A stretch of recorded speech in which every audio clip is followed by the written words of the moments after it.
Moxley, who's right in the thick of it. I mean, the Shield was the hottest thing. I got to be in there with those guys with my brother and my dad. He took the last bionic elbow. So he just got this connection with him, and he had a connection with the fans. And I don't know if you guys saw, but when he was in the ring, he's literally like unhinging, you know, and just coming out of whatever shell had been put over him. So I was just really happy.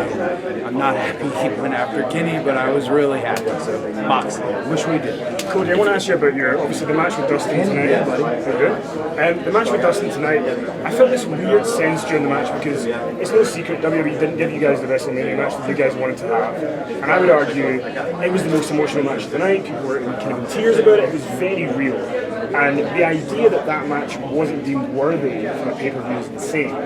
Is there a weird sense of like satisfaction now coming out of it that it went as well as you thought it went in your head? So, you know, back when the situation came up where we might have wrestled at WrestleMania, we've talked about this before, I didn't want to do that because I wanted to do the ladder match for that Mania, and I wanted to move away from Dustin because we have a very unique relationship, and in such a strange way, it's cathartic what happens. It is real between him and I. It's a different upbringing, a different lifestyle. And the prodigal son story is like dead on for who we are, but he's my brother. So I was so happy that he got to be out here. These fans are so different, and he got to be there. And I wasn't. No, but by no means is he going to retire. I mean, he's not done. And you go from saying I never want to be in the ring with my brother ever again to I got to be in there with him one more time. And just a really crazy experience out there. Honestly, I feel like I'm like still in the ring, if that makes any sense, because that's why I haven't showered. And that's an old Dusty thing Dave probably knows. When you hit a home run, like, or if you feel like you did, you don't want to go home. You just want to stay out there. But we have time limits and stuff. Cody, what was going through your head when Dustin brought out that Dusty's favorite shirt? Did he go too far? No. I mean, it's funny because I was clearly his favorite. It's well documented. No, it's he's a performer always, first and foremost, and it was something he didn't tell me about. And it's okay, you know. That's the type of risk you take. You know, and it sounds cheesy or whatever, but wrestling is it is art, and when it's done right, man, the performer to be able to perform on a level like that and do little things like that, you can't take that away from them. You know, sometimes it's a miss. That wasn't a miss. They chanted it tonight. I think tonight the sledgehammer, the chair, a lot of people buzzing about that. Can you walk us through your thought process and the idea behind that? Why it was important to do that? Okay, so I had a literal dream about this type of entrance, and I'll be, you know, I loved when Triple H came out of WrestleMania 30, and it was kind of like Shao Kahn. It was really cool, and the throne kind of symbolized his reign. And man, I want to play ball. I'm not. You know, I know we don't say competition, but it stands for itself, you know. And I also want people to know this role, this executive vice president role, which I love and I'm excited about. I want to be a wrestler first, and that's great. We were able to do that tonight. Tony Khan sang Gorilla and timing the show. That takes years how to learn. I mean, Gerald Briscoe, he was like the only guy who'd do it for a long time. Tony did it tonight on his first try. So they don't always need us there in those executive roles. We were able to go out there and be wrestlers. And that, more than anything, not so much a shot at Triple H, more a shot at I'm not ready to dive into that role and lean into it. I want to be a wrestler first and foremost. I'm not done. I know that people think Kenny's the best, and I know that people think Chris is the best, and now John Moxley's the best. I'm always going to be wondering, what's the step? You know? Was there any sort of a sense of satisfaction at certain points tonight, in the sense of, I mean, you've been getting the reaction for a while, but this was still a step up to me, even from All In a lot of ways. I felt this was more historic than All In some ways. You know, just first show, and I mean, you know, All In was a real emotional match too in a different way, but still, you know, this was more, I don't know, the whole chanting for your dad and everything like that, and people crying at the end. You know, it was a pretty amazing scene. So when it's done right, you know, You make people mad, you make people happy, you make people cry. I just need the release. I was crying too, and Dustin was crying. It had to be a step up from All In. It had to be. Everything has to be a step up. That's why I said to these guys, hey, will you follow us? I mean it. We put our names on this. I mean, I literally burned the bridge tonight. I can't go back, and then I'm fine with that. I want us to play, and I thought the whole show needed to be a step up from All In, and I'll be like, to be more specific, Matt and Nick they got screwed at All In. They weren't able to have the match they wanted to have. Tonight they were able to show the world their idea of tag team wrestling, and it's fire. Phoenix and Pentagon, it's absolute fire, and Kenny and Chris is just such a legend. I got to design that entrance, and I don't know if it came off as. I thought it was pretty cool, but it had to be better than All In, and I'll tell you the truth. It has to. Next time, whether it's Fight for Fallen or All Out, they have to be better than this, and that's a tough task.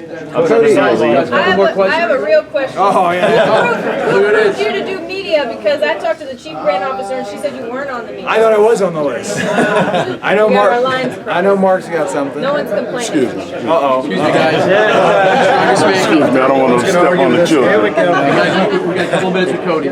Cody, what's going on, man? There was a lot of symbolism in the show today, and do you feel like that you need to symbolize, or just go out there and perform at the highest level that this company can perform at?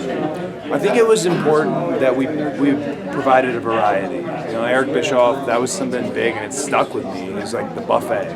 It's got to be a wrestling buffet, and that tag team match has to be tag team wrestling at its finest. Kenny and Chris has to be bell to bell, work great, all that at its finest. And then what I do, I like to lean into the emotional character side of this. That's probably my wheelhouse. So I wanted all the symbolism. I think it was done right, and if I think I know it was done right because the people were so receptive to it, and that's just the best feeling in the world, Now, had they booted out of the building, we could have worked with that too, but they were receptive to it, so I like the symbolism. I'll stick with the symbolism, and I think you're going to see a lot of great things out of everybody who's on this roster. There's a lot of people. Everyone who's on this roster, but particularly out of the guys, the 4 EVPs, we have a lot of pressure. How will they handle this role? Brandy talked about diversity in this company, and I saw a lot of diversity in this show. Is that something that's intentional, or is it just that you're opening the doors for people of different genders, people of different colors, people of different races, ethnicities? How did you go about making that decision to have it be more diverse?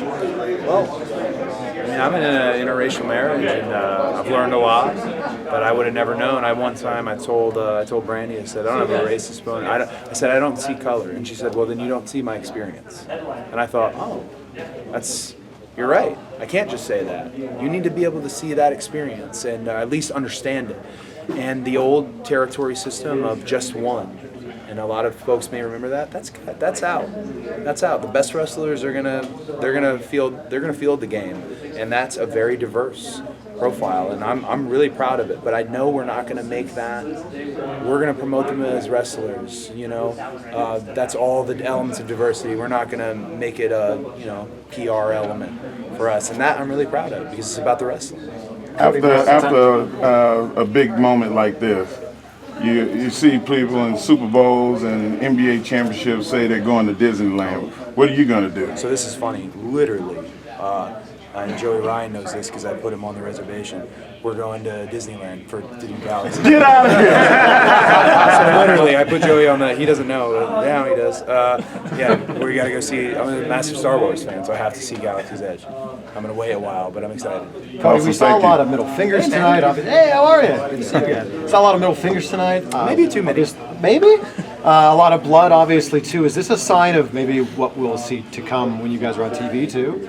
I think, and I don't, there's not the standards and practices format we really have at the moment, but I think when you look at TV, and our pay-per-views will take it a step up, if that makes any sense, Wrestling, and Tony's been really good about this, it's sports-centric. And the other wrestling company, they almost run a TVG show with how protected it is. And I get that. You're servicing the child audience. But there's a huge part of the audience that still wants sports, still wants violence. You know, in the NBA, guys curse on the court, you move the camera off them. It's not... It's treated as a live sporting event, and that will help our TV and drive how we want to do TV. But I think at the pay-per-views, you'll see a step up. And even Tony, and I'm not trying to spoil it, but we've even talked about a pay-per-view itself that's another step up. So wrestling is violent. It's part of this combat sports, and we got a lot of great guys with legit background. So I don't mind using that word because everyone here tonight is happy, healthy. Brother's okay. You guys announced All Out. You guys announced All Out, obviously, in Chicago. It's the anniversary of All In. Is that going to be your yearly anniversary large show moving forward? So I think probably look at Double or Nothing and All Out as tentpole events. And there may be another one. We're not going to do a pay-per-view every month. I realized it was $50, and to ask people to part with their money, you got to make sure it's worth it. So we're going to be, not every show is going to be 4 to 5 hours either. TV, I've kind of indicated with you, it's a 2-hour TV broadcast. But All In was where it all started. I mean, we have a literal plaque on the side of the building. There's a plaque. I can never get over that. So to be able to go back to that building, these people who I called personally, and then I had to get Gary Juster to call them because they didn't believe it when I said, hey, I would like to run your building and we'll do good. Now they're excited to have us back. And again, Dave's point, we got to keep going. We got to keep stepping up. And I want people to hold us accountable. I wanted to say that in the promo, but that's not the most exciting promo item. I want fans to keep us accountable. The moment something slips or the moment something misses, let us know. Because that's something that's missing. When you're the only game in town, you don't care. We care. So, yeah, I'm excited. Can you go real fast, Cody? Sorry. Sorry. I gotta go. You guys want to do a group hug?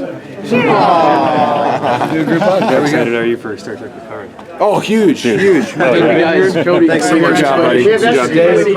Thanks very much. Thank you.